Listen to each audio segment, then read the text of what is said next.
to episode 7 of The Vault. Today we have David Shea joining us. We're going to be talking a little bit about the Babe research paper. Um, David, we had you on yesterday with Fisher, and I'm going to just share real quickly where people can go to see that show. So if you missed yesterday's show, let me just share my screen real quick. We can go to YouTube actually to be able to see that show. If you go to our YouTube channel, you'll be able to see the Founders Quarterly Call. Also, if you go to our X account, you'll be able to go down and see that streaming going on there. So, and you'll be able to actually do the same for this show as well. So if you are running around and kind of missing it, you'll be able to come back and watch either on YouTube or on X. So that'll be really good. Okay. With that being said, David, I know that today we're going to be talking about the Babe research paper. A lot of people are saying that they want to hear you break it down. A lot of the technicalities go over their heads. I've been seeing it on the Discord and a little bit on Telegram. So hopefully we can, explain it in a way that some of the more our community members can actually understand, a little bit more what it entails, what it really means, and just bring some clarity to them a little bit. Because they're excited, but they want to know a little bit more behind the scenes, I guess. Great. Yeah, so let's do it. Let's do it. All right. Okay. So let me start sharing here the slides real quick. Let me make sure I'm in the right page, and then we can get going. All right. All right, here we go, David. Okay, cool. So, so last week we published a paper on Babe, which is our newest protocol that we're going to launch on the Trustless Bitcoin Vault, the alpha testnet in February. And we have been actively working really hard on this problem for the past few months. And it's pretty significant performance improvement. So today, I'm going to first set some context as to what this technological improvement means. And two is if there's some time at the end, I'll dig into a little bit of the detail.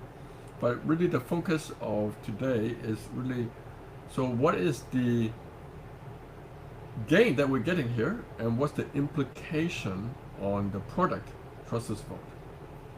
Okay, so just to put some context, Eric, you remember that back in October, so next slide, Eric.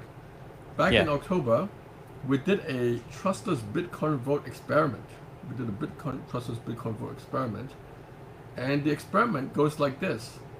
A user deposits Bitcoin into the Trustless Vault. Next slide. Okay, into the Trustless Vault on the Bitcoin side, and a landing position is created on a landing protocol such as Morpho on Ethereum. The experiment was on Morpho, and in that landing position, the borrower, Bob, gets to 1 USDC. That was experiment from the Morpho contract. Okay, so you can see here that a certain action on Bitcoin side, which is a deposit of the vault of the Satoshi, 9,000 Satoshi into the vault, leads to an action on Ethereum. Very good. This is actually pretty easy to do, the side. Now, what is more interesting is the other direction, which Eric, you can see in the next slide. So I actually had a quick question, David. Yeah, please. So in this experiment, was there any part of Babe already present, or was this done without Babe? This experiment was done completely with BitVM3 technology. Okay. But my point of showing this experiment is not to show the technology, but to show where this technology needs to be used. Okay? Understand. Okay. And it is this slide, okay? So in this slide, the borrower, it decides to pay back the loan on Morpho. Now, what do you need to achieve here is that we now need to go and tell Bitcoin, that, hey, Bob has returned the loan and therefore Bob should be able to redeem the collateral that was the 9,000 Satoshi that is put on the trustless vote, right? When you return a loan, then you should be able to get back your collateral. Yeah. Now let's look at the whole flow here, okay? So first of all, Bob takes an action on the Morpho smart contract, which is paying back the loan, okay? So this is a change in the state of Morpho, or in general, in the state on Ethereum. Now this change in state has to be somehow communicated to Bitcoin, but Bitcoin doesn't know anything about Ethereum. So this is the magic of this whole technology. And the way we do it is that we send, anyone on Ethereum can send a so-called ZK proof, which is a proof that Bob has repaid the loan on Morpho. Okay, this is an event that happened on Ethereum. This event is compressed and proved in this ZK proof. So the technology of generating this ZK proof has advanced a lot in the past 5 years. And at this point, it's a pretty well understood technology. Lots of companies build this technology. So this is not the innovation of our project. We're just using technology such as SP1, etc., to generate these proofs.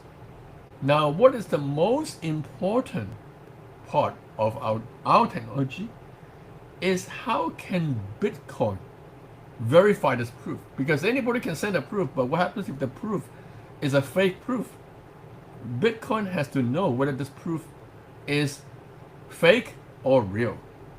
Okay? Yeah. And that's the heart of the technology, is how do you verify this proof? Now, in smart contract chains, one way of doing that is to write a program in a smart contract for the verifier. So the verifier, the ZK verifier, is a program. Okay? So in principle, if your receiving chain is not Bitcoin, but some other smart contract chain, then you can write a program to verify this proof on the chain. However, on Bitcoin, if you want to write this program, it will take you about 1 gigabyte, okay? Which is about 250 Bitcoin blocks to write this program. And it's a one-time use only. So every time you verify a separate proof, you need to write the separate program. So this is totally impractical, okay? So the whole technological advance in the past few years is really how do you make this proof verification on Bitcoin practical, okay? Yeah. All right, so the next slide shows the evolution of this problem. So I just want to make sure the audience understand exactly what this problem is, which is how do you verify ZK proof on Bitcoin, okay? So the story started with a technology called BitVM2, okay?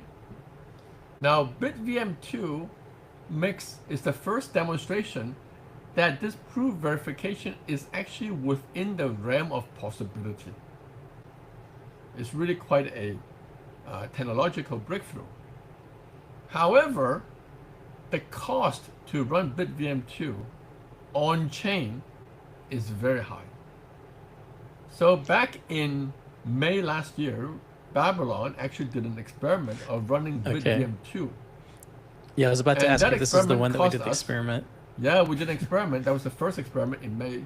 You know, Babylon is about keeping on improving systems, doing experiments. And now the first experiment we did along this line is to run BitVM2 on the Bitcoin mainnet. Actually, Babylon was the first team that actually did an experiment of BitVM2 on the mainnet. And the proof verification cost us $15,000. Okay? Pretty So pricey. that was expensive, guys. That was Yeah. expensive. Okay. And so at that point, we realized, hey, this is actually, while it's plausible, but still quite far gap to practicality. Okay. Now, at that time, middle of last year, there was another innovation that happened, which is BitVM3. So BitVM3 reduced the cost of BitVM2 from $15,000 to tens of dollars. Okay, so it's a dramatic improvement. Yeah. However, it paid a very high price in terms of off-chain cost. Okay, off-chain cost in terms of storage of data. Basically, BitVM2 shifted a lot of the verification from on-chain, on the Bitcoin chain, to off-chain. But the off-chain cost is tremendous. Okay? And I'll show some numbers in the next slide. But the point of BAPE is to retain the on-chain cost reduction of BitVM3 over BitVM2, but dramatically reduce the off-chain cost by a factor of 1000x. So that is the impact. So we can go through some numbers. Okay. So on the left-hand side, is a comparison of on-chain costs. Okay, as I mentioned, BitVM2 costs about $15,000. At today's Bitcoin price, around 14,200. At that time, it was 15,000. BitVM3 reduces to $37.65. These are actual experiments that we run on the Bitcoin network. So it's about 376x reduction, 3 orders of magnitude. Okay. BAPE maintained a very similar on-chain cost, $37.82. Okay. So BAPE maintained the same reduction of cost over BitVM2 like BitVM3. Okay. Now, what is the gain is in terms of running BitVM3 versus running BAPE off-chain. Okay. So there are 3 aspects of the cost of running BitVM3. Okay. One is you have to set up the whole thing. So every time you deposit some money, some setup has to be done. And this setup is measured in terms of a quantity called encryption time. Okay. So basically you have to encrypt some kind of secret, and so that when you withdraw money, you can use that secret, review that secret to withdraw money. This, in the case of BitVM3, cost about 353 seconds, okay, just to encrypt the secret. So 6 minutes, okay? And it turns out you have to do this multiple times. So the setup time of BitVM3 is of the order of hours, So every time you deposit some money, you have to wait a few hours. Who wants to wait a few hours? Nobody wants to wait a few hours. You want to get deposit and move on with your life, okay? So all right. Now BAPE reduced this by a factor of 2,022 times. Okay? Which means now you can do the same thing, the setup, within less than 1 minute. Okay? Of the order of tens of seconds. Now, if you take out a loan, waiting a few seconds or tens of seconds is quite reasonable. Okay? Yeah. Now, the second one is the decryption time. So this time is associated with now you try to withdraw money.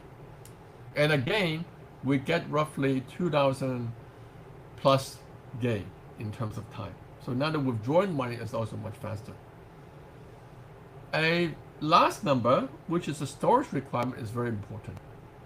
So it turns out when you encrypt the data using BitVM3, the encryption is in a cryptographical object called Garbo circuit.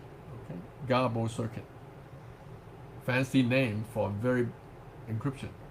And the storage requirement is that the user has to store this garbled circuit so that it can be used for decryption when you withdraw the money.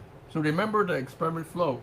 You first deposit money, that's when you create this garbled circuit. And when you withdraw money, you use the garbled circuit to decrypt the secret so that you can withdraw the money, okay? It's like the key. You open the key too so that you can get the money, all right? Now, this garbled circuit, in the case of BitVM3, is roughly 40 gigabyte of data. It's huge. 40 gigabyte of data. Not only that, but you actually have to keep many copies of this data in order to provide redundancy, okay? Turns out you can't just store one copy, otherwise the system is not very secure. You have to store multiple copies. So this is running of the order of a terabyte of data, okay? Terabyte of data. What Babe does is it reduces this by a factor of almost 2,000, 1,868 to be precise. So now each of this cryptographical thing you have to store, encryption, is now only about 22 megabyte of data. 22 megabyte of data. Okay. 22 megabyte of data, you store, let's say, 10 copies, 200 megabyte of data. No problem. Anybody with current day technology, it's just super easy to store 200 megabyte of data. Okay? And so you can see that this gain, both in terms of storage and setup time and withdrawal time, is just much faster. David, is this data off chain or is this the one that's on Bitcoin? The storage requirement D refers to the off-chain storage. Okay. The on-chain cost reduction is already shown in A, the left-hand Understood. side. Yes. So the gain is over BitVM2.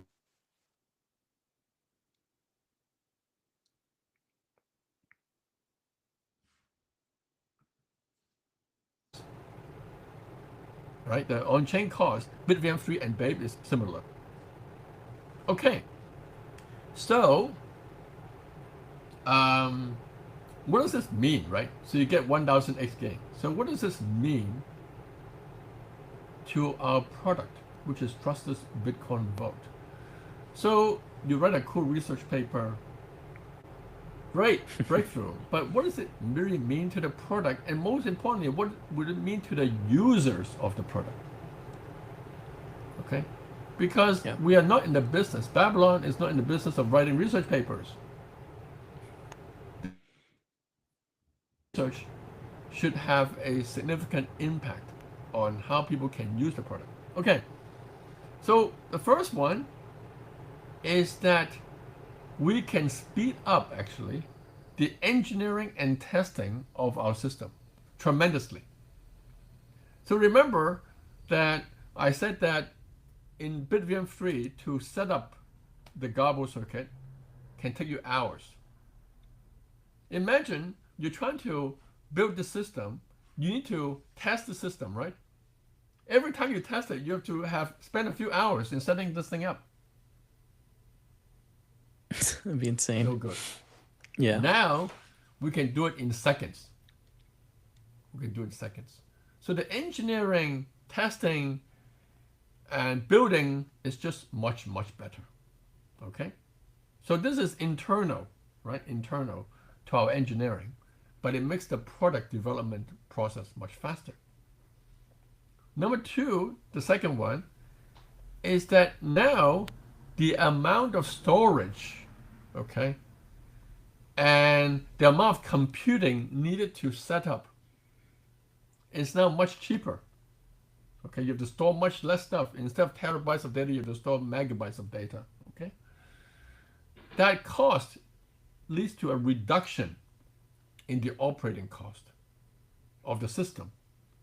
And this reduction will be passed on to the users of the system. Because the operating cost is reduced, the users have to pay less, a cheaper system. Okay, so that's the second point. Now the third point which I think is the most important point, and which I want to spend a little bit of time talking about, is the following. Crypto is not only about lowering cost. In fact, Vitalik made a very good point a few months ago when he posted Trustless Manifesto, where he said that, hey, Ethereum is actually not in the business of making everything very cheap. Ethereum is in the business of making people sovereign. That is, they can control their own destiny. And the third point I want to make is that essentially 1000x makes sovereignty not only theoretical possible, but also practically possible. Okay? So why is that? All right. Now, in the system like a trustless vault, the trustlessness is achieved by each user being able to directly engage with the system, use their own keys to sign transactions, to interact with the system without passing on to a third party. Okay? So that's why trustless vault is trustless. Okay? Now, in practice though, if you have to store all this terabyte of data and run these heavy duty processing, hours of setup time, most users would not be able to do it themselves. How many users would have terabytes of storage? Right? So therefore, with the old system, sovereignty is theoretically possible, but practically can only be applied to very few people who can actually run this kind of infrastructure. Okay? Some very big people. So 1000x essentially means now many people can actually achieve the sovereignty practically. Now, for convenience, some people may still want to delegate this infrastructure operation to other people. That's fine. But now the sovereignty is practical. And so lots of people can now maintain and achieve this trustlessness. I think the third point is what this technological, I would say, breakthrough can achieve. Yeah, I would agree with that. Being able to give people the power to, choose how they want to use their Bitcoin is huge. Yeah, so I think Ethereum is a good example. Bitcoin, Ethereum, it was designed such that everybody can run a node on the Ethereum chain. Even in the garage you can run, even in the basement you can run a node. That's a very important design principle. Of course, not all the nodes are run by people in the basement, but actually a significant number is actually. Yeah. And I think here, this concept also applies to Bitcoiners as well. Now it does. David, I was hoping I could ask you a couple questions that I'm just curious about. Sure. I know that you guys were, working with BitVM to do like these trustless Bitcoin vaults. How far along did you realize that something new was going to have to be completely invented and researched and thought out? When did you realize that, like BitVM 3 wasn't going to be the answer? Yeah, so we were actually quite active in the research and development of BitVM 3 in collaboration with several other projects in the BitVM Alliance.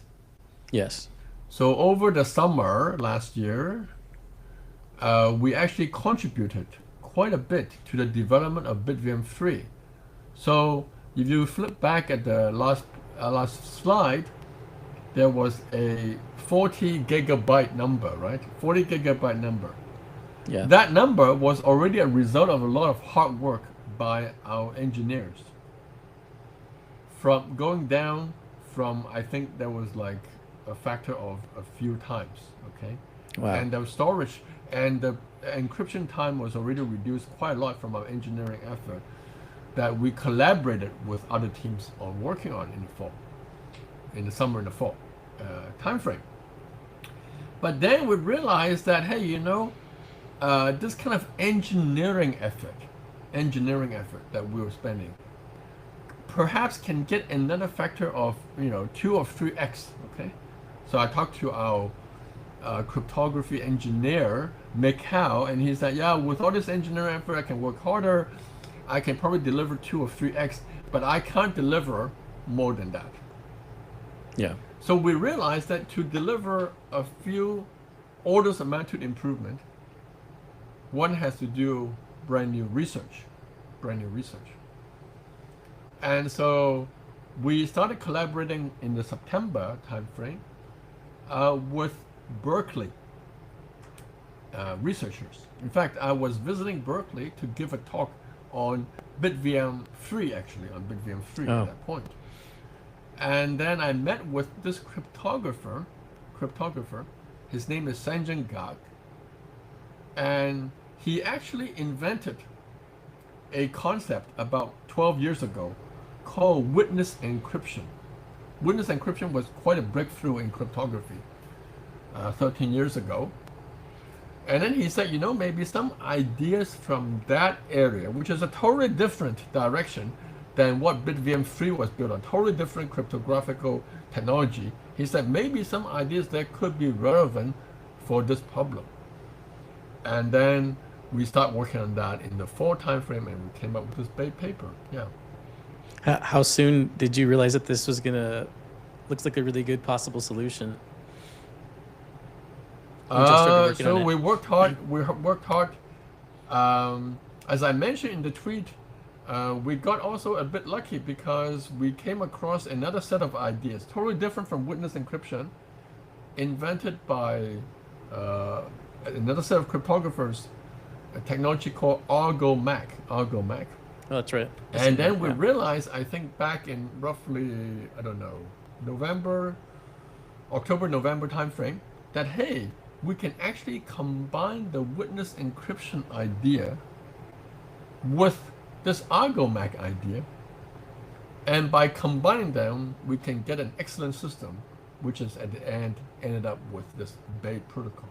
So Bay protocol is actually a combination of 2 cryptographical innovation and quite different from BitVM3 technology. Yeah, it's really exciting. It's really cool how you're always behind these big research efforts. I'm sure you love always finding these breakthroughs. Yeah, so Babylon has been around for 4 years, and on the average, about every year we have a technological innovation from the research side.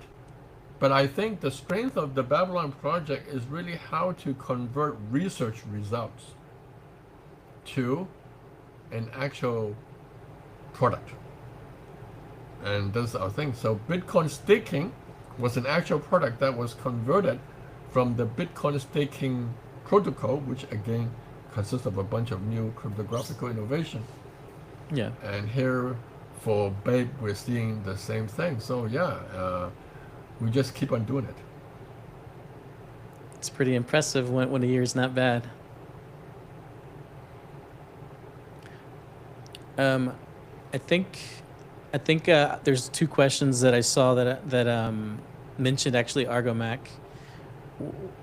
Here's a question I saw. It was under the tweet about the paper. ArgoMac plus witness encryption is an interesting mix. They said, how do the end-to-end setup costs look like in practice when combining those 2? The end-to-end setup cost. Okay. As I mentioned earlier already, encrypting one circuit is 174.9 millisecond, right? You can see in B, 174.9 millisecond. Now, the setup cost, a big chunk of the setup is to make sure that the encryption is done correctly. Okay, so one party does the encryption, the other party is going to use this encrypted data to do decryption. But he needs to make sure that this encryption is done properly. And to do that, we use a process called cut and choose, which essentially involves the encryption done over about a few hundred copies, a few hundred times, so that the decryptor knows that, hey, since it is done so many times, it must be correct. Okay. So Okay. the total encryption time in our current implementation is about, let's see, 1 or 2 minutes, I think. Roughly 1 or 2 minutes. Okay. Still really quick. Yep. And I see another question that was about the witness encryption. It asks, so without witness encryption, Argo isn't able to verify Groth 16? Sorry, what's the question? Without witness encryption, Argo alone can't verify Grid 16? Question mark. Yeah, that's right. So with Argo Mac, okay, Argo Mac is a primitive. It's a primitive, okay. With Argo Mac alone, it cannot verify Groth 16 proofs, okay. Okay.